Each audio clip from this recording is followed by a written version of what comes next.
Joining me in studio to discuss the support needed for families, Associate Professor Paulin Straughan from the National University of Singapore. Prof, thanks for joining us. Thank you for having me. Now, not just for the vulnerable and needy, I think the middle income and multi-generation families are also, need help. So they are feeling the pinch, this sandwich class?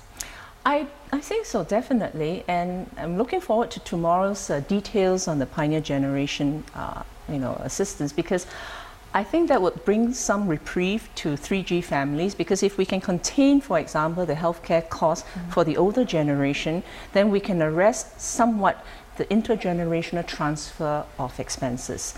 Then that should give that sandwich group a little bit of reprieve to take care of amassing their own needs, as well as childcare and child-related concerns. But I guess, these kinds of touch points, fiscal handouts, they can only do so much.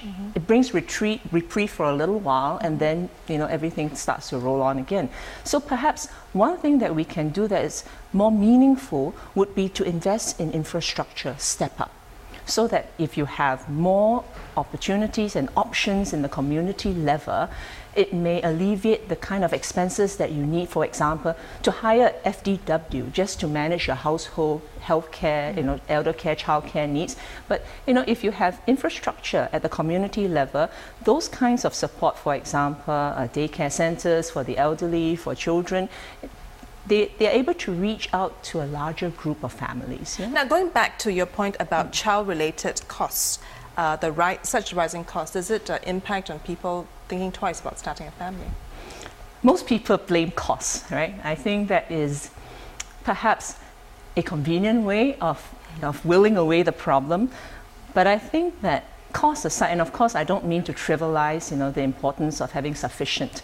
But I think that in terms of the fertility concerns that we now see in Singapore, perhaps our most difficult issue is how do we create sufficient opportunities for singles to find their significant other, and then to create time which allow couples to enjoy their couplehood and then meaningfully invest in procreation. But there is a bright spot. Marriage statistics have gone up in 2012 compared to 2011. I know, isn't that wonderful?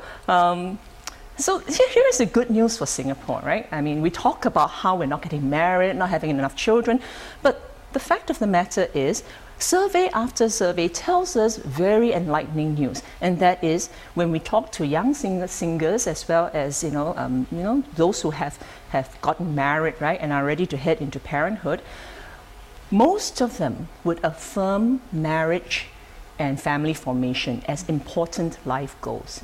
So that's why we have to make sure that we address the barriers before the goodwill disappears.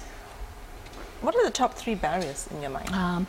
I think that when it comes to singlehood, right, and what we see is, yes, we have more marriages, but we also see a delay in age at first marriage. So when you marry later, then obviously, the chances of the likelihood of growing larger families is going to be muted.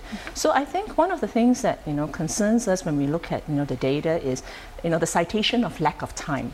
So that's why work-life balance becomes an important consideration for us, so that work doesn't overshadow everything else, and we need to preserve that private, personal time for investment in relationships and growing family.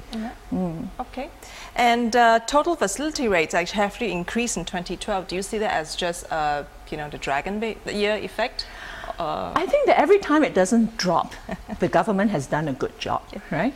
But this whole issue on number of marriages growing up and so forth, an important consideration really for us is to look at the marriages and look at the proportion of bicultural families. So in other words, a Singaporean marrying a non-Singaporean. Because if you think about it, that is also one way in which we expand population.